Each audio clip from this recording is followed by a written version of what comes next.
प्रिय छात्र छात्री गण मु मोर यूट्यूब चैनल जयंत पाठशाला को स्वागत करुछि। मु जयंत आज आम क्लास 8 रो जस्मिन बुक रो यूनिट 2 जहाँकि वैल्यूज एंड डिस्पोजिशंस अच्छी यही विषय आधार रे अनेक चैप्टर अच्छी जो आम वैल्यूज एवं डिस्पोजिशंस विषय रे जानी परिबा। वैल्यूज होची मूल्यबोध एवं डिस्पोजिशंस होची प्रवृत्ति बा स्वभाव ये सब को बुझाई थाए। तेबे सही अंतर्गत प्रथम कहानी अच्छी चैप्टर 1 अच्छी a tale of valour. Valour माने वीरत्व, वीरत्वर एक कहानी। Major Somnath Sharma and the battle of Badgam ए विषयटी कौन अच्छी वीरत्वर गोटे कहानी। मेजर सोमनाथ शर्मा एवं वडगांव युद्ध ये विषय अच्छी। तेबे ये कहानी खूब लंबा अच्छी।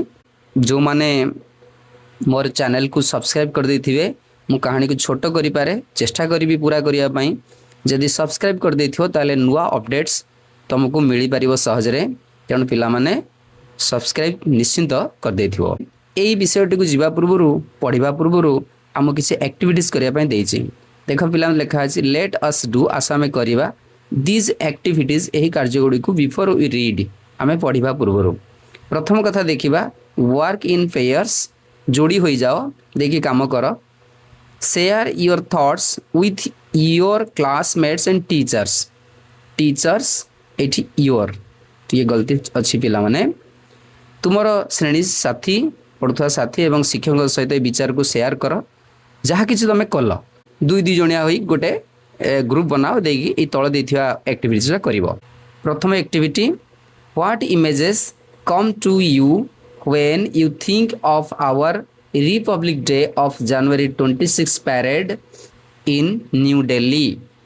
जनवरी 26 तारिख रे नुआ दिल्ली रे अनुष्ठित होउथिबा हमर गणतंत्र दिवस परेड विषय रे जेतले तुमे भाबो तुमर मन को केउ चित्र आसे। तेबे कौन कौन चित्र पिला माने आसे। एक तो पैरेड होतुबो आम देशर राष्ट्रपति से पताका को उड़ाती अनफर्लिंग करती ता सहित विभिन्न झांकी सब विभिन्न राज्यर लगे। तो यही अनेक दृश्य आम देखती आम वर्णना करी किछि लेखा अच्छी देखा पिला माने। प्रथम प्रश्नर उत्तर यही हे आंसर पिला माने लिखी देछि। ए प्रश्न तो मुझे ओडिया बुझे सारी। When I think of our Republic day of January 26 parade in New Delhi, the images that come to my mind are the Honorable President of India unfurling the national flag, marching of armed forces, colorful state tableaus। Etah tableaus उच्चारण करियो पिला माने झांकी। तेबे यार माने देखि नबा when I think of our Republic Day of January 26 parade in New Delhi, New Delhi कहबो जेतेबेले मु नुआ दिल्ली रे जनवरी 26 रे अनुष्ठित गणतंत्र दिवस परेड विषय रे चिंता करे the images that come to my mind जो सब छवि मो मन को आसे से सब कौन are the honourable president of India भारतर मान्यवर राष्ट्रपति अनफर्लिंग द नेशनल फ्लैग मान्यवर राष्ट्रपति जातीय पताका उत्तोलन एटा प्रथमे आसे। मार्चिंग ऑफ आर्म्ड फोर्सेस आउ कौन हुए सशस्त्र बाहिनी मार्चिंग बा पदयात्रा से जो करती ये देखु यही पदयात्रा कर मार्चिंग कह जाए। कलरफुल स्टेट टैब्लोस रंग बिरंगी विभिन्न राज्यर झांकी टैब्लोस माने कही सारी झांकी उच्चारण टैब्लोस ये दुईटा साइलेंट रही जो ए। The parade reflects the strength and courage of Indian armed forces। ये जो पैरेड टी भारतीय सशस्त्र बाहिनी शक्ति एवं साहस को रिफ्लेक्ट करे बा प्रतिफलित करे। इट ऑल्सो रिमाइंड्स यह मध्य मने पकाई दे थाए how the Indian constitution came into force. Constitution भारतर संविधान किपरि कार्यकारी होइथिला ए कथा भी मने पकाई दिए ए जनवरी 26 रो parade. Who take salute on this day there सेठारे एही दिन रे किए सैल्यूट बा अभिवादन ग्रहण करे। Answer the president of India भारतर राष्ट्रपति who is the supreme commander of three armed forces takes salute on this day there भारतर राष्ट्रपति जी तीन सशस्त्र बाहिनी सर्वोच्च कमांडर सेठारे एही दिन सैल्यूट ग्रहण करती। Number third what military equipment are displayed एठारे क्यों सामरिक उपकरण सब प्रदर्शित हुए मिलिटरी इक्विपमेंट्स सामरिक उपकरण सब प्रदर्शन करा जाए डिस्प्लेड हुए। Answer the military equipments such as missile systems tanks fighter jets air defence systems helicopters etcetera are displayed यही सब जिन गुड़ा डिस्प्ले थाए। सेकेंड पॉइंट देखा work in groups of 4 and discuss एबे एठी हमें 2 जणिया लेखा ग्रुप करथिले एठी 4 जणिया गोटे ग्रुप करिया एवं आलोचना करिया। प्रथम क्वेश्चन कोन एठी बड़ अक्षर में लिख दिस देख पिला माने 1 what bravery awards are given to our soldiers on this day एही दिन आमर सैनिक मानकु की प्रकार साहसिक पुरस्कार सब दिया जाए। आंसर लिखि परिबा the bravery awards given to our soldiers on this day are Ashok Chakra Kirti चक्र शौर्य चक्र एंड सर्विस मेडल्स ये जो साहसिक पुरस्कार गुड़ी को जो दिया जाए आमर सैनिक मानकु एही दिन रे से गुड़ी को सब कौन अशोक चक्र कीर्ति चक्र शौर्य चक्र एवं सेवा पदक यसु विशेष करिकी सैनिक मानकु दिया जाए। नंबर 2 क्वेश्चन देखि नबा हु रिसीव्स द अवार्ड्स एठी लिखाई who receives the awards answer आम एमती कहि परिबा the armed forces the police and the fireman receive the awards for their services सशस्त्र बाहिनी armed forces the police and the fireman एवं अग्निशम कर्मचारी माने यही पुरस्कार सब ग्रहण करती बा पाती। नंबर 3 कैन यू रिकॉल देखो ये लिखी दे क्वेश्चन टी can you recall any soldier from Odisha receiving any award for his great work in Indian army तुम्हें मने पकाई पारुछ कि जे ओडिशा रे कौन सी सैनिक भारतीय सेना रे तांको महान कार्य पाई कौन सी अवार्ड पाई छंती बोली तेरे आंसर आम एमती कहीपर येस बहुत अच्छा मु जन कथा उठेली major Prabhanjan Padhi an army officer from Paradip Odisha was awarded the Sena medal for exceptional bravery during counter terrorism operation as a company commander in south Kashmir मोर उत्तर में यह कहि हाँ दक्षिण काश्मीर रे कंपनी कमांडर भाव में आतंकवाद विरोधी अभियान समय रे आतंकवाद विरोधी ये जो काउंटर टेररिज्म ऑपरेशन लिखाई समय रे असाधारण साहसिकता एक्सेप्शनल ब्रेवरी असाधारण साहसिकता पाई उड़ीसार पारादीप जड़े सेना अधिकारी मेजर प्रभंजन पाढ़ी को सेना पदक प्रदान करा जाइथिला ए उत्तरटा पिला में लिखिपर आहरी अनेक अच्छा पिलाने कहार नाम उठे ठीक ठाक लिखि पार। Number 4 discuss the qualities of a soldier जड़े सैनिकर गुण गुड़िक विषय आलोचना कर सर लिखिपर एमती the qualities of a soldier should be courage discipline loyalty integrity obedience and sacrifice जड़े सैनिकर गुण साहस डिसिप्लिन श्रृंखला लॉयल्टी विश्वस्तता इंटेग्रिटी साधुता बा सत्यनिष्ठा ओबीडियंस आज्ञाकारिता बा आज्ञा पालन एंड सैक्रिफाइस त्याग ये समस्त गुण जड़े सैनिक पाखे थिबा उचित। तेबे पिला माने एबे हम विषय को पढ़िबा एबे आमे विषयटी को पढ़िबा लेट्स रीड आस आमे पढ़िबा मेरा देश रे मेरा देश हुआ रे रोशन ले कुर्बान किया तुझ ही पे ये तन माने शरीर मन माने मन रोशन माने आलोकित कुर्बान माने बलिदान तेणु यार अर्थ कौन है ମୋ ଦେଶରେ ମୋ ଦେଶ ହୋଇଗଲା ଉଜ୍ଜଳ ହୁଆରେ ରୋଶନ ହୋଇଗଲା ଉଜ୍ଜଳ ମୁଁ ତୁମ ପାଇଁ तुझी पे किया ले कुर्बान ये तनमन ମୁଁ ତୁମ ପାଇଁ ଏହି ଶରୀର ଏବଂ ମନକୁ ବଳିଦାନ ଦେଉଛି। 75ତମ ଆଜାଦୀ କା ଅମୃତ ମହୋତ୍ସବ। ତେଣୁ ଆଜାଦୀ ମାନେ ସ୍ୱାଧୀନତା, କା ମାନେ ର ଅମୃତ ମହୋତ୍ସବ ଅଟେ। ଅର୍ଥାତ୍ 75ତମ ସ୍ୱାଧୀନତାର ଅମୃତ ମହୋତ୍ସବ। ତାରି ଉପରେ ବହୁତ ସୁନ୍ଦର ଗୋଟେ ଚିତ୍ର ରହିଛି। ଏବେ ଦେଖିବା ଏ ବିଷୟଟି କାହା ଉପରେ ଆଧାରିତ। ଦେଖ ପିଲାମାନେ, ଆମେ ଯାହାଙ୍କ ବିଷୟରେ ଏ କାହାଣୀଟି ପଢ଼ିବାକୁ ଯାଉଛନ୍ତି, ଏହା କାହାଣୀ ନୁହେଁ, ବାସ୍ତବ ସତ୍ୟ ଅଟେ। ଯାହାଙ୍କ ପାଇଁ ଆଜି ଶ୍ରୀନଗର ଆମ ଭାରତର ଏକ ଅଭିନ୍ନ ଅଙ୍ଗ ହୋଇପାରିଛି, ସେ ହେଉଛନ୍ତି ମେଜର ସୋମନାଥ ଶର୍ମା, ଯିଏକି 1923ରେ ଜନ୍ମଗ୍ରହଣ କରିଥିଲେ। 1947ରେ ଶରୀର ତ୍ୟାଗ କରିଥିଲେ, କିନ୍ତୁ ଦେଶ ପାଇଁ। ତେବେ ସେ କୁମାଓ ରେଜିମେଣ୍ଟରେ କାମ କରୁଥିଲେ। କିନ୍ତୁ ଏଇ ଯେ କ୍ରେଷ୍ଟ ଲେଖା ହେଇଛି ପିଲାମାନେ, ୟାର ଅର୍ଥ ଏମ୍ବ୍ଲେମ୍ ମାନେ ପ୍ରତୀକ। ତେଣୁ ଇଏ ହେଉଛି କୁମାଓ ରେଜିମେଣ୍ଟର ସୈନ୍ୟ ଦଳର ପ୍ରତୀକ। ପିଲାମାନେ ଗୋଟେ ଅର୍ଦ୍ଧ ସିଂହର ମୂର୍ତ୍ତି, ଯେଉଁଥିରେ ଗୋଟେ କ୍ରସ୍ ହାତରେ ଧରିଛି। ତେବେ ଏଇ ଦୁଇଟି ଚିତ୍ର ଆମେ ଜାଣିଗଲେ, ଇଏ ହେଉଛନ୍ତି ମେଜର ସୋମନାଥ ଶର୍ମା, ଯିଏକି ପ୍ରଥମ ପରମବୀର ଚକ୍ର ମେଡ଼ାଲ ପାଇଛନ୍ତି। ଏଇଟା ପରମବୀର ଚକ୍ରର ମେଡ଼ାଲ। ଆମେ ସେଇ ଉପରେ ଆଧାରିତ କାହାଣୀଟିକୁ ପଢ଼ିବା। ପିଲାମାନେ, ମୁଁ ପଢ଼ିଲା ବେଳେ କିଛି ଫ୍ରେଜେସ୍ କରି ପଢ଼େଇବି, ଖଣ୍ଡ ବାକ୍ୟ କରିକି ପଢ଼େଇବି, ଯେଉଁଥିରେ ତୁମେମାନେ ସହଜରେ ବୁଝିପାରିବ।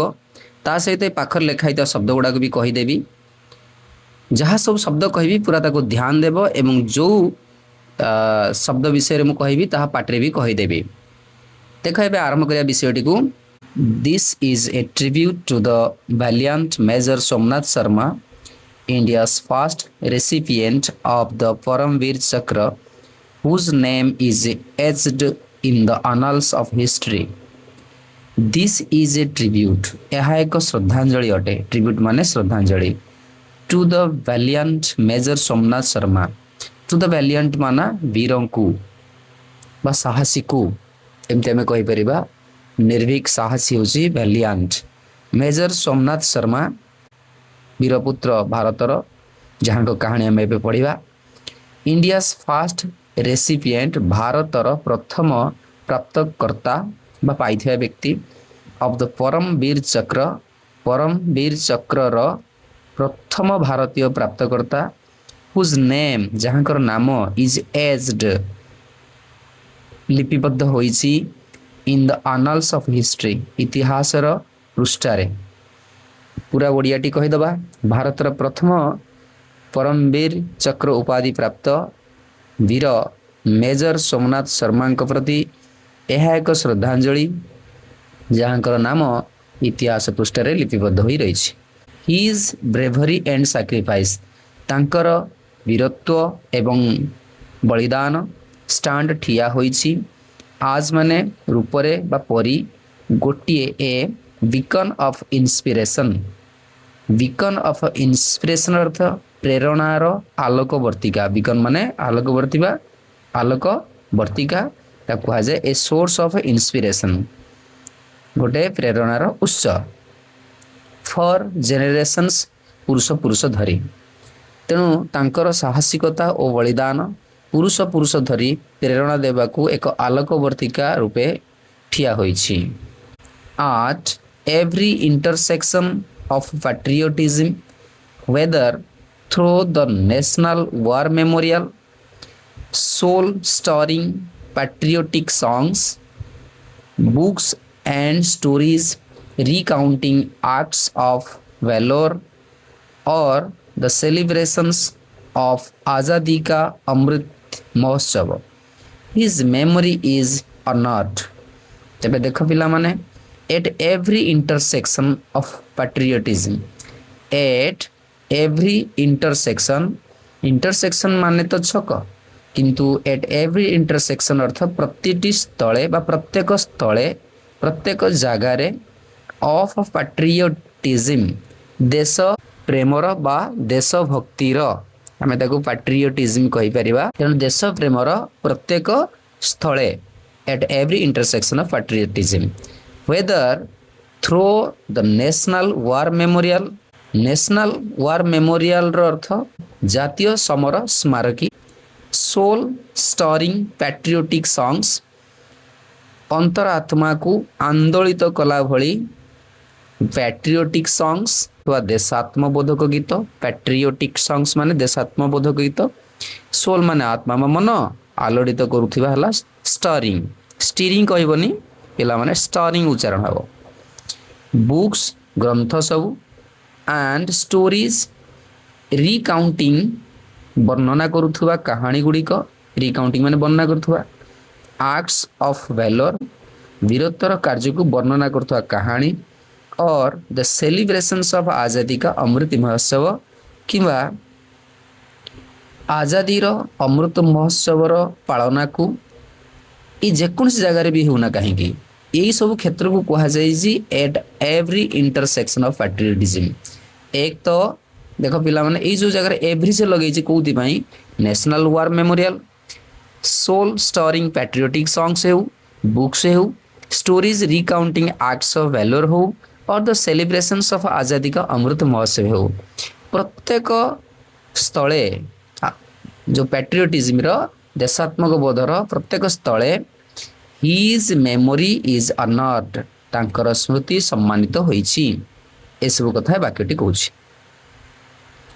Major Somnath Sharma's legacy of courage and devotion to the nation remains forever alive, reminding us of the ultimate price paid for our freedom। ତେବେ ଦେଖି ନେବା Major Somnath Sharma's legacy of courage and devotion, Major Somnath ଶର୍ମାଙ୍କର legacy of courage and devotion to the nation ଅର୍ଥ ରାଷ୍ଟ୍ର ପ୍ରତି, legacy of courage and devotion ଅର୍ଥ କ'ଣ, legacy ଅର୍ଥ ହେଉଛି ଉତ୍ତରାଧିକାର, courage ହେଲା ବୀରତ୍ୱ ବା ସାହସ, devotion ହେଲା ଭକ୍ତି। ତେଣୁ ଏହାର ଅର୍ଥ ପୁରା ଅର୍ଥ ହେଲା ମେଜର ସୋମନାଥ ଶର୍ମାଙ୍କର ରାଷ୍ଟ୍ର ପ୍ରତି ବୀରତ୍ୱ ଓ ଭକ୍ତିର ଉତ୍ତରାଧିକାର, ରିମେନ୍ସ ରହେ ବା ରହିବ, ଫର୍ ଏଭର ଏଲାଇଭ୍ ଚିରଦିନ ପାଇଁ ଜୀବିତ, ଫର୍ ଏଭର ଏଲାଇଭ୍ ଚିରଦିନ ପାଇଁ ଜୀବିତ, ରିମାଇଣ୍ଡିଂ ଅସ୍ ଆମକୁ ମନେ ପକାଇଦେବ of the ultimate price paid for our freedom. ତେଣୁ କେଉଁ କଥାକୁ ମନେ ପକାଇଦେବ, ଦ ଅଲ୍ଟିମେଟ୍ ପ୍ରାଇସ୍ ପେଡ୍ ସର୍ବୋଚ୍ଚ ବଳିଦାନର ମୂଲ୍ୟ, ଫର୍ ଆୱାର ଫ୍ରିଡମ୍ ଆମର ସ୍ୱାଧୀନତା ପାଇଁ। ଏଠି ଯେଉଁ ପ୍ରାଇସ୍ ପେଡ୍ ଦିଆହେଇଛି ହେଉଛି ବଳିଦାନର ମୂଲ୍ୟ, ଅଲ୍ଟିମେଟ୍ ମାନେ ସର୍ବୋଚ୍ଚ। ତେବେ ବାକ୍ୟଟି ଓଡ଼ିଆ ଅର୍ଥ ପୁରା ବୁଝି ନେବା। ମେଜର ସୋମନାଥ ଶର୍ମାଙ୍କର ରାଷ୍ଟ୍ର ପ୍ରତି ବୀରତ୍ୱ ଓ ଭକ୍ତିର ଉତ୍ତରାଧିକାର ଚିରଦିନ ପାଇଁ, ଫର୍ ଏଭର ଜୀବିତ ରହିବ, ଏଲାଇଭ୍ ରହିବ। ପୁଣି ଆଉ ଥରେ କହିଲା ଚିରଦିନ ପାଇଁ ଜୀବିତ ରହିବ। ଆମର ସ୍ୱାଧୀନତା ପାଇଁ ସର୍ବୋଚ୍ଚ ବଳିଦାନର ମୂଲ୍ୟ ଆମକୁ ମନେ ପକାଇଦେବ। The serene Kashmir valley in the shadows of the majestic Himalayas witnessed a tale of extraordinary heroism and sacrifice to protect the integrity of Indian borders। सेरिन शांत, काश्मीर भैली काश्मीर उपत्यका, इन द shadows छाईरे, of the majestic Himalayas majestic माने विशाल बा प्रभावशाली बा गरिमामय हिमालय र ये अफ में लगी र विटनेस्ड साक्षी होइछि बा साक्षी अटे, ए टेल गोटे कहानी ऑफ एक्स्ट्राऑर्डिनरी हिरोइज्म एंड सैक्रिफाइस बलिदान एवं वीरत्वर असाधारण कहानी, टू प्रोटेक्ट रक्षा करने को, द इंटेग्रिटी अखंडता ऑफ इंडियन बॉर्डर्स भारतर सीमार अखंडता को रक्षा करने को। तेणु सबूर मिसेक आम माने गोटे देखी नवा। शांत काश्मीर उपत्यका द सेरिन काश्मीर भैली प्रभावशाली हिमालय छाईरे भारतीय सीमार अखंडता को रक्षा करिबार एक असाधारण वीरत्व एवं बलिदानर कहानीर साक्षी अटे। ये चारिटा शब्द मुझे उपरकू एवं ये माने करिबा The day began with the silence of a cold November dawn, but ended with echoes of courage that served as an inspiration for generations to come. The day began, ଦିନଟି ଆରମ୍ଭ ହୋଇଥିଲା with the silence, ନିରବତାରେ of a cold November dawn. dawn ମାନେ ସୂର୍ଯ୍ୟୋଦୟ ବା ସକାଳ। ତେଣୁ ଗୋଟିଏ ଶୀତୁଆ November ସୂର୍ଯ୍ୟୋଦୟର ନିରବତାରେ ଦିନଟି ଆରମ୍ଭ ହୋଇଥିଲା। ended କିନ୍ତୁ ଶେଷ ହୋଇଥିଲା with echoes of courage, ବୀରତ୍ୱର ପ୍ରତିଧ୍ୱନିରେ ସମାପ୍ତି ହୋଇଥିଲା। that served ଯାହା ସେବା କଲା as ପରି an inspiration ଗୋଟେ ପ୍ରେରଣା ରୂପରେ for generations to come ଆଗାମୀ ପିଢ଼ି ପାଇଁ। ତେବେ ଏହାର ପୁରା ଅର୍ଥ ଦେଖିନେବା। ଏକ ଶୀତୁଆ ନଭେମ୍ବର ସୂର୍ଯ୍ୟୋଦୟର ନିରବତାରେ ଦିନଟି ଆରମ୍ଭ ହୋଇଥିଲା, କିନ୍ତୁ ଦିନଟି ବୀରତ୍ୱର ପ୍ରତିଧ୍ୱନିରେ ଇକୋରେ ସମାପ୍ତ ହୋଇଥିଲା, ଯାହା ଆଗାମୀ ପିଢ଼ି ପାଇଁ ଏକ ପ୍ରେରଣା ରୂପେ ସେବା କଲା, ସର୍ଭଡ୍ ସେବା କଲା। This is the story of Major Somnath Sharma and the brave men that he led on a mission to protect the Srinagar airport from falling into the hands of a guerrilla force trained and backed by Pakistan. Guerrilla ପିଲାମାନେ ଏଇଟା ଗରିଲା ଉଚ୍ଚାରଣ କରିବ। This is the story, ଏହା ଏକ କାହାଣୀ ଅଟେ of major Somnath Sharma and the brave men, major Somnath Sharma ଏବଂ ସାହସୀ ସୈନ୍ୟମାନଙ୍କର, that he led on a mission, ଯାହା ଗୋଟିଏ ଅଭିଯାନରେ ଆଗେଇ ନେଇଥିଲା, ଟୁ ପ୍ରୋଟେକ୍ଟ ରକ୍ଷା କରିବାକୁ, ଦ ଶ୍ରୀନଗର ଏୟାରପୋର୍ଟ ଶ୍ରୀନଗର ବିମାନ ବନ୍ଦରକୁ, from falling into the hands ହାତରେ ପଡ଼ିବାରୁ ବା କବଳରୁ, ଅଫ୍ ଏ ଗରିଲା ଫୋର୍ସ ଗୋଟେ ଗରିଲା ସୈନ୍ୟ ଦଳଙ୍କ ହାତରେ ପଡ଼ିବାରୁ, ଟ୍ରେଣ୍ଡ ଆଣ୍ଡ ବ୍ୟାକ୍ଡ ବାଇ ପାକିସ୍ତାନ, ଯାହାକି ତାଲିମ ପ୍ରାପ୍ତ ଏବଂ ସମର୍ଥିତ ପାକିସ୍ତାନ ଦ୍ୱାରା ହୋଇଥିଲା। ତେବେ ଏ ବାକ୍ୟଟିକୁ ପୁରା ବୁଝିନେବା। ପାକିସ୍ତାନ ଦ୍ୱାରା ତାଲିମ ପ୍ରାପ୍ତ ଓ ସମର୍ଥିତ ଗୋରିଲା ସୈନ୍ୟଶକ୍ତି କବଳରୁ ଶ୍ରୀନଗର ବିମାନ ବନ୍ଦରକୁ ରକ୍ଷା କରିବା ପାଇଁ ମେଜର ସୋମନାଥ ଶର୍ମା ଏବଂ ତାଙ୍କ ସାହସୀ ସୈନ୍ୟଗଣଙ୍କ ଅଭିଯାନ ଉପରେ ଏହି କାହାଣୀଟି ଅଟେ। This is a story of how 90 men managed, ଏଇଟା ଗୋଟିଏ କାହାଣୀ କିପରି 90 ଜଣ ସୈନିକ ସମର୍ଥ ହୋଇଥିଲେ, ତୁଲାଇ ପାରିଥିଲେ, ଟୁ ଫଏଲ୍ ଦ ପ୍ଲାନ୍, ଟୁ ଫଏଲ୍ ମାନେ ପଣ୍ଡ କରିଦେବାକୁ ବା ବିଫଳ କରିଦେବାକୁ, ଦ ପ୍ଲାନ୍ ଅଫ୍ ସୋମ୍ 500 ଇନଫିଲ୍ଟ୍ରେଟର୍ସ, ପ୍ଲାନ୍ ମାନେ ଯୋଜନା, ପ୍ରାୟ 500 ଅନୁପ୍ରବେଶକାରୀଙ୍କର ଯୋଜନାକୁ ବିଫଳ କରିଦେଇ ପାରିଥିଲେ। ହୁ ୱାଣ୍ଟେଡ୍ ଟୁ କ୍ୟାପଚର, ଯିଏ ଚାହୁଁଥିଲେ ଟୁ କ୍ୟାପଚର ଆୟତ୍ତ କରିବାକୁ, Srinagar and the Kashmir valley, ଶ୍ରୀନଗରକୁ ଏବଂ କାଶ୍ମୀର ଉପତ୍ୟକାକୁ, and deliver a blow, deliver a blow ଅର୍ଥ ଏକ ଶକ୍ତ ଆଘାତ ଦେବାକୁ, ଟୁ ନ୍ୟୁଲି ଇଣ୍ଡିପେଣ୍ଡେଣ୍ଟ ଇଣ୍ଡିଆ, ନୂଆ କରି ସ୍ୱାଧୀନତା ପାଇଥିବା ଭାରତକୁ। ତେବେ ଦେଖିନେବା ଆଉଥରେ, ନୂଆ କରି ସ୍ୱାଧୀନତା ପାଇଥିବା ଭାରତକୁ ଏକ ଶକ୍ତ ଆଘାତ ଦେବା ଉଦ୍ଦେଶ୍ୟରେ ଶ୍ରୀନଗର ଓ କାଶ୍ମୀର ଉପତ୍ୟକା ଦଖଲ କରିବାକୁ 500 ଅନୁପ୍ରବେଶକାରୀଙ୍କ ଯୋଜନାକୁ କିପରି 90 ଜଣ ସୈନିକ ପଣ୍ଡ ବା ବିଫଳ କରିଦେଇଥିଲେ, ଏ ହେଉଛି ସେଇ କାହାଣୀ। The events that led to the battle of Badgam started in August 1947 when Pakistan launched Operation Gulmarg to annex the Kashmir Valley.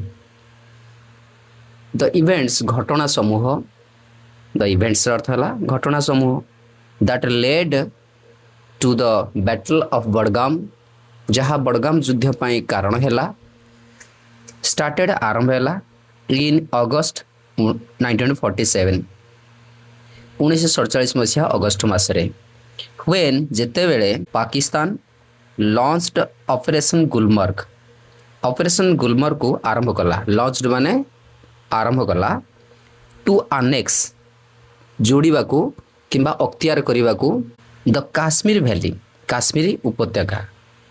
तेबे पूरा अर्थ रे आमे देखि नबा जेतेबेले काश्मीरी उपत्यका को अख्तियार करने लगी पाकिस्तान ऑपरेशन गुलमर्ग आरंभ कला से सबू घटना समूह 1947 मसीहा अगस्ट मासरे बड़गाम युद्ध आरंभ लगी कारण हला। This was in violation of an existing agreement with Hari Singh, the Maharaja of Jammu and Kashmir, who had committed Pakistan not to attack the state. This was in violation of an existing agreement. Violation माने उल्लंघन, existing agreement माने वर्तमान रो एक चुक्तिनामा। तेणु यह वर्तमान रो एक चुक्तिनामार उल्लंघन थिला विथ हरि सिंह सहित जे कि जम्मू काश्मीर महाराज थिले तांकरी सहित हु हैड कमिटेड जे चुक्ति करथिले पाकिस्तान सहित चुक्ति करथिले not to attack the state राज्य को आक्रमण न करिया पई पाकिस्तान सहित गोटे चुक्ति करथिले। पूरा वाक्यटी एई भଳି हबो जम्मू काश्मीर महाराजा हरि सिंह सहित पाकिस्तान तांको राज्य को आक्रमण न करिया को जे चुक्ति करिथिला एई युद्ध वर्तमान रो चुक्तिनामार उल्लंघन थिला। However instead of honouring the commitment the Pakistani army trained and equipped around 1000 invaders who possessed deep knowledge of mountain passes and the local terrain to enter Kashmir and take control of strategic locations including the Srinagar airport। तेबे देखिनवा वाक्यटी however तथापि किंबा जहाँ भी हेउ instead of honoring the commitment चुक्तिनामा को सम्मान देवा परिवर्ते the Pakistan army Pakistani सेना trained and equipped around 1000 invaders माने आक्रमणकारी अराउंड माने प्राय 1000 ट्रेंड तालीम देला equipped माने अस्त्र शस्त्र सज्जित कला पाखापाखी 1000 आक्रमणकारी को तालीम देला एवं अस्त्र शस्त्र सज्जित कला। हु पोजेस्ड जो मान पाकर थिला डीप नॉलेज गभीर ज्ञान of mountain passes and the local terrain. Mountain passes माने पहाड़ घाटी किंबा गिरिपथ एंड द लोकल टेरेन स्थानीय भूभाग टेरेन माने भूभाग स्थानीय अंचल बा भूभागर ज्ञान मध्य तांको गभीर ज्ञान थिला। टू एंटर काश्मीर काश्मीर प्रवेश करबाकू एंड टेक कंट्रोल नियंत्रण को नबाकू ऑफ स्ट्रैटेजिक लोकेशंस अर्थ रणनैतिक स्ट्रैटेजी माने रणनीतिक लोकेशन सब है स्थान सब लक्ष्य स्थल आंचलिक जो स्थानीय रणनैतिक अंचल को नियंत्रण नबाकू ए काम करने प्रस्तुत हो गले including the Srinagar airport Srinagar विमान बंदर समेत।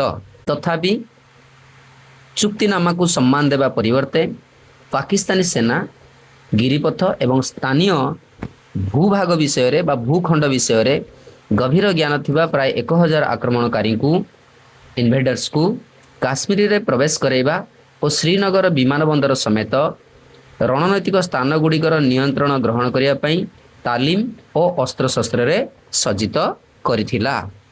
The ultimate goal of their plan was to engineer a revolt in Kashmir, overthrow the government and capture the territory.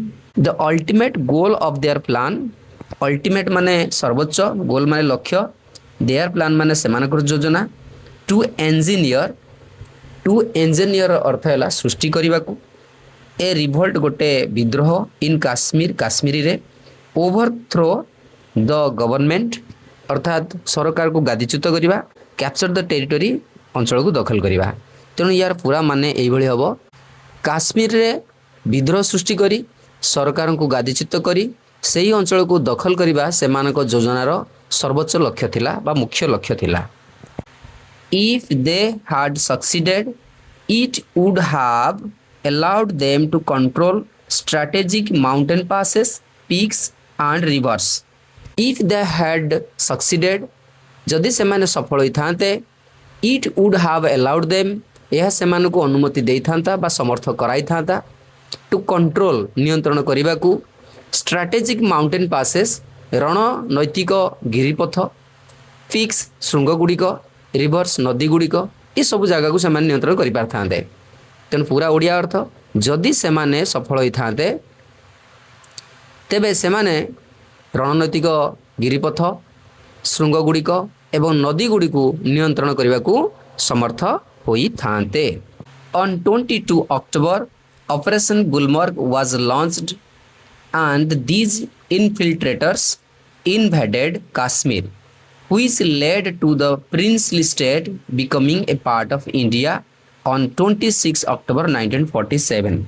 October मासर 22 तारीख रे ऑपरेशन गुलमर्ग लॉन्च हैला वाज लॉन्च्ड एंड दीज इनफिल्ट्रेटर्स यही अनुप्रवेशकारी माने इनवेडेड काश्मीर को आक्रमण कले व्हिच लेड जहाँ रास्ता कड़े देला बा जहाँ फल भी आम कहीपर the princely state becoming a part of India on 26 October 1947 1947 मसीहा अक्टोबर 26 तारीख रे ये जो प्रिंसली स्टेट जहाँ को आम देशीय राज्य बोली कहूँ princely state becoming a part of India भारतर गोटे अंश होईगला ये अलगा थिला प्रिंसली स्टेट ही पड़ता तेबे यार पूरा अर्थ ये आम बुझीपर अक्टोबर मास 22 तारीख रे ऑपरेशन गुलमर्ग आरंभ होता एवं यही अनुप्रवेशकारी माने काश्मीर उपरे आक्रमण कले जहाँ फल अक्टोबर मास 1947 मसीहा अक्टोबर मास 26 तारीख रे ये देशीय राज्यटी भारत एक अंश हो पारी थिला। In response to this invasion the government of India sent its troops to defend the people of Kashmir and India's borders on 27 October 1947.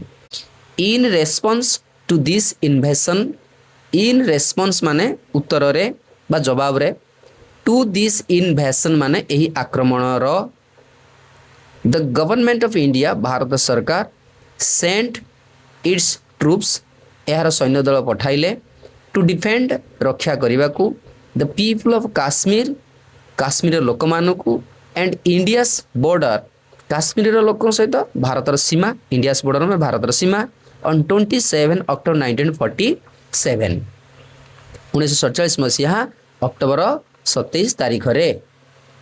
तेणु यार पूरा अर्थ आम देखी नवा यही आक्रमणर जवाब रे भारत सरकार 1947 मसीहा 27 तारीख अक्टोबर 27 तारीख रे 1947 मसीहा अक्टोबर मासर 27 तारीख रे काश्मीर लोकों को एवं भारतर सीमा को रक्षा करने टू डिफेंड जोटा रक्षा करने को यार सैन्य पठाइले।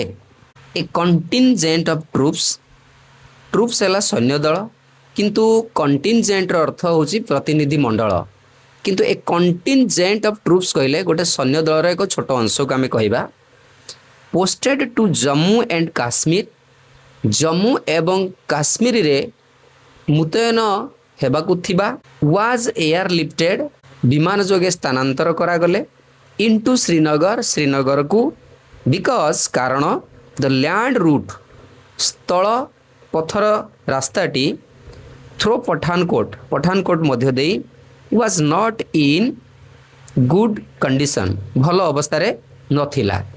तेबे यार अर्थ को आम पूरा बुझी नवा पठानकोट मध्य दे स्थल पथ जोटा कि लैंड रूट भल अवस्था रे नथिबारु जम्मू एवं काश्मीर रे मुतयन हेबाकु थिबा सैन्यकर एक दल को श्रीनगर को विमान माध्यम रे पठा जाई थिला। ये जो लैंड रूट होची एटा स्थल पथटा। On 31 October the D company of the 4th Battalion of Kumaon Regiment Kumaon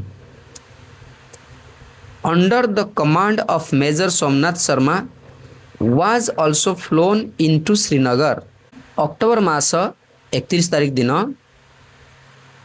कुमाओ regiment अर्थ गोटे सामरिक दल 4th battalion D company under the command of major Somnath Sharma नेतृत्व अधीन was also flown into Srinagar. Also माने मध्य फ्लोन माने उड़ी जिबा अर्थात आकाश मार्ग देख से गले। तेबे यार पूरा माने देखि नबा अक्टोबर मास 31 तारिख रे Kumaon regiment 4th battalion D company जहाँकि मेजर सोमनाथ शर्मा नेतृत्वाधीन was also flown into Srinagar को मध्य विमान जोगे उड़ी गले। At that time major Somnath Sharma's left hand was in plaster. सही समय रे मेजर सोमनाथ शर्मा बाम हाथटी प्लास्टर होइथिला।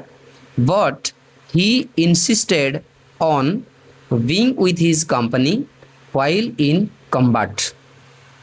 तबे पूरा माने आउथरे देखि नबा एट दैट टाइम सही समय रे major Somnath Sharma's left hand major Somnath Sharma बाम हाथटी वाज इन प्लास्टर होइथिला। बट ही इंसिस्टेड ऑन किंतु दृढ़ इच्छा प्रकाश कले बा जिद्दी धरिले बीइंग विथ हिज कंपनी तांको सैन्य दल सहित रहिबाकू व्हाइल इन कम्बाट युद्ध समय रे।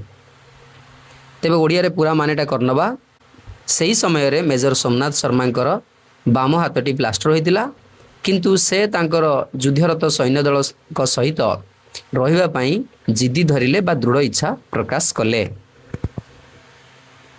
He knew that this mission would be very challenging and told his senior officers, I know my men better than anyone else and if they are going into action they are not going in without me। तबे कथाटी को बुझी नबा he knew that से जानिथिले जे this mission would be very challenging। ये जो mission माने अभियान would be very challenging बहुत कष्ट हेबो। And told his senior officers एवं तांकर वरिष्ठ अधिकारी मानकु कहिले टोल्ड सीनियर हला वरिष्ठ ऑफिसर्स हला अधिकारी। आई नो माय मेन मु मोर सैन्य मानकु जानिछि बेटर देन एनीवन एल्स अन्य मानक ठारू अधिक भलो जानिछि ध्यान माने ठारू। And if they are going into action जदि से माने आक्रमण पई जाउछंती if they are going into action जदि से माने आक्रमण पई जाउछंती they are not going in without me माने मो बिना से माने मो बिना युद्ध क्षेत्र रे अवतीर्ण हेबे नाही। ए कथाटी से कहले से जानिथिले जे ए अभियानटी बहुत कष्टकर हेबो एवं तांकर वरिष्ठ अधिकारी को कहले मु मो सैन्य मानकु अन्य मानक अपेक्षा अधिक भल भाव जाने जदि से माने आक्रमण पई जाउछंती किंतु मो बिना युद्ध क्षेत्र रे अवतीर्ण हेबे नाही। दीज वर्ड्स एही उक्ति गुड़िक बा एही कथा गुड़िक हाइलाइटेड हिज कमिटमेंट तांकर प्रतिबद्धता को दर्शाइथिला बा गुरुत्व देउथला। हाइलाइटेड माने गुरुत्व देउथला कहले चलिबो दर्शाउथिले भी चलिबो। टू हिज मेन सैनिकों प्रति एंड हिज कंट्री तांकर देश प्रति। तेणु यार पूरा ओडिया अर्थ देखि नबा एही उक्ति गुड़िक तांकर सेना बाहिनी बा सैनिक मानकर एवं देश प्रति प्रतिबद्धता को गुरुत्व देउथिला हाइलाइटेड करथुला माने गुरुत्व देउथुला। Before their arrival in Srinagar there had been unfounded rumours of tribal movement towards the village of Badgam, less than 5 kilometers away from the Srinagar airport।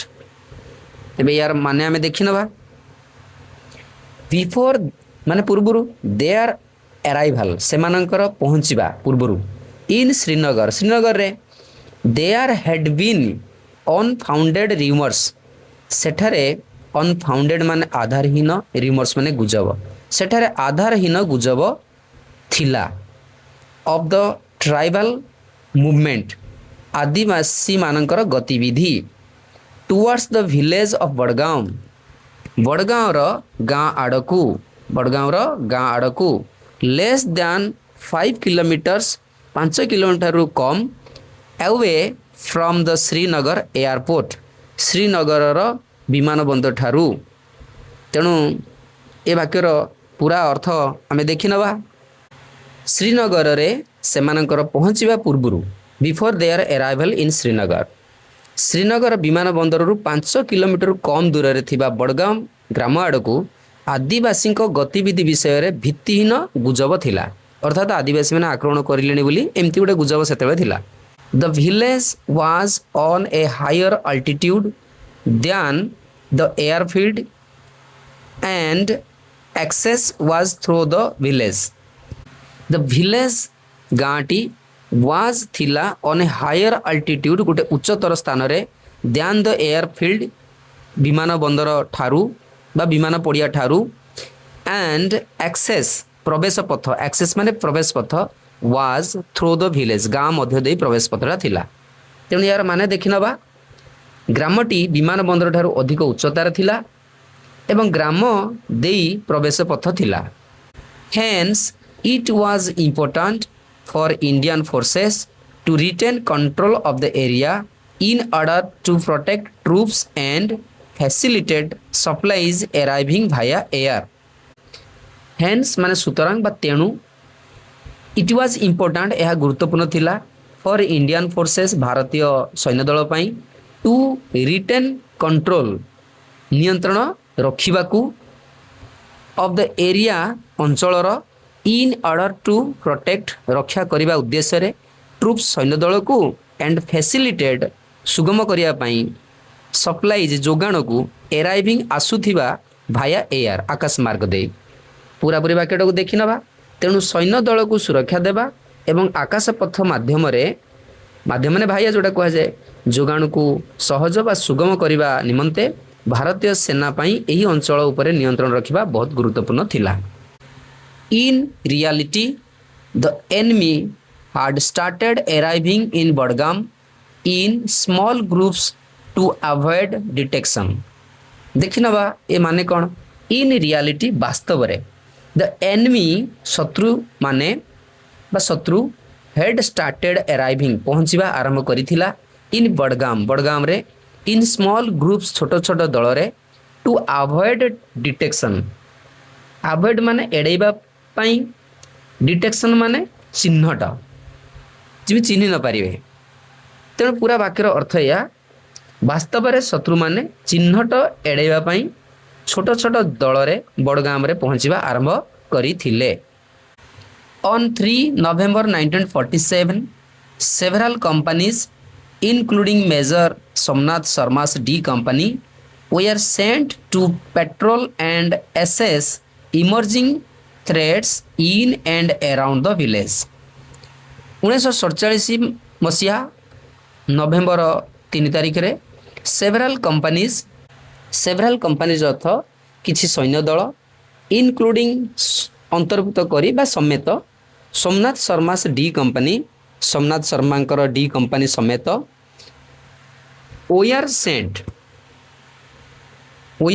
पठा जाइथिले टू पेट्रोल अर्थ पहरा देबाकू एंड आसेस आकलन करिबा आसेस माने आकलन करिबा बा ताको मूल्यांकन करिबा इमर्जिंग थ्रेट्स आसन्न आक्रमणर in and around the village ग्राम भितर एवं ग्रामर चतुर्पार्श्व तेबे यार पूरा अर्थ आम देखि नबा 1947 मसीहा नवेम्बर मास 3 तारिख रे ग्राम मध्य माने इन विलेज एंड एहार चतुर्पार्श्व throughout the day the valley was eerily silent दिन तमाम थ्रू आउट डे गाँटी अस्वाभाविक भावे नीरव थिला जो एरिली भयंकर भावे किंबा अस्वाभाविक भावे तार अर्थ साइलेंस माने नीरव साइलेंट थिला साइलेंट माने नीरव तेणु दिन तमाम गाँटी भयंकर भावे कहि परिबा नचेत अस्वाभाविक भावे नीरव थिला। अराउंड आफ्टरनून अपराह्न बेलकू द कंपनीज वेयर ऑर्डर्ड सैन्य दल को आदेश दिगला टू रिटर्न फेरी आसवा को 1 by 1 गोटे पर बटे बा जड़े पर जड़े फेरी आसवा कहगला। तेणु अपराह्न बेलू कंपानी गुड़ी को सैन्य दल गुड़ी को गोटे पर गोटे फेरी आसवाक आदेश दिगला। D company with 90 soldiers was the last and they were expected to return by 2 PM। 90 सैन्य विशिष्ट डी कंपनी शेष रही जाइथिला एंड दे वेयर एक्सपेक्टेड से माने को आशा करा जाउथला टू रिटर्न बाय 2 PM। अपराह्न 2टा सुधा से माने फेरी आसे बोली आशा करा जाउथला। 90 सैन्य विशिष्ट डी कंपनी शेष रही जाइथिला एवं से माने अपराह्न 2टा सुधा फेरी आसे बोली आशा करा जाउथिला। When the enemy tribal guerrilla invaders under the command of the Pakistani army saw that only a small group of Indian soldiers were left behind in Budgam, they attacked them. When the enemy जेतेबेले शत्रु tribal गरीला invaders आदिवासी गरीला आक्रमणकारी under the command of the Pakistani army command मान निर्देश पाकिस्तानी सेनार निर्देश रे so that देखिले जे only a small group of Indian soldiers मात्र बा केवल गोटे छोट भारतीय सैन्य दल वी आर लेफ्ट बिहाइंड पछरे रही जाइछंती इन बडगाम रे दे अटैक्ड देम से माने सेमान को आक्रमण कले। तेबे पूरा अर्थ कहिदेबा जेतेबेले शत्रु आदिवासी गरीला आक्रमणकारी पाकिस्तानी सेनार निर्देश रे देखिले जे बडगाम रे भारतीय सैनिकों मात्र एक छोट दल पछरे रही जाइछंती से माने सेमानक ऊपर को आक्रमण कले। Their initial attack was met with stiff resistance by major Somnath and his men. Their initial attack सेमानकर प्रारंभिक आक्रमण वाज मेट सामना करने को पड़ीथिला विथ स्टीफ रेजिस्टेंस कठोर स्टीफ माने कठोर रेजिस्टेंस माने विरोध बा प्रतिरोध कठोर प्रतिरोधर सामना करिया पड़ीथिला was met with stiff resistance by major Somnath and his men major Somnath एवं तांकर सैन्य मानक द्वारा। तेणु बाकीटे पूरा देखि नबा सेमानकर प्रारंभिक आक्रमण मेजर सोमनाथ एवं तांको सैन्य मानक द्वारा कठोर विरोधर बा प्रतिरोधर सामना करने को पड़ा वाज मेट माने सामना करिया पड़िथिला। However major Somnath correctly visualised that the first attack was just a distraction. However जहाँ भी हो कि तथापि कहि परिबा मेजर सोमनाथ करेक्टली ठीक भावे विजुअलाइज्ड उपलब्धि करथिले बा कल्पना करथिले जे द फर्स्ट अटैक प्रथम आक्रमणटी वाज जस्ट ए डिस्ट्रैक्शन अर्थात प्रथम आक्रमणटी एक ध्यान भंगकारी केवल थिला बोली से उपलब्धि करथिले। तेणु पूरा अर्थ या तथापि मेजर सोमनाथ ठीक भावे उपलब्धि करथिले जे बा कल्पना करथिले जे प्रथम आक्रमणटी एक ध्यान भंगकारी केवल ही थिला। Shortly thereafter a major attack came from another side।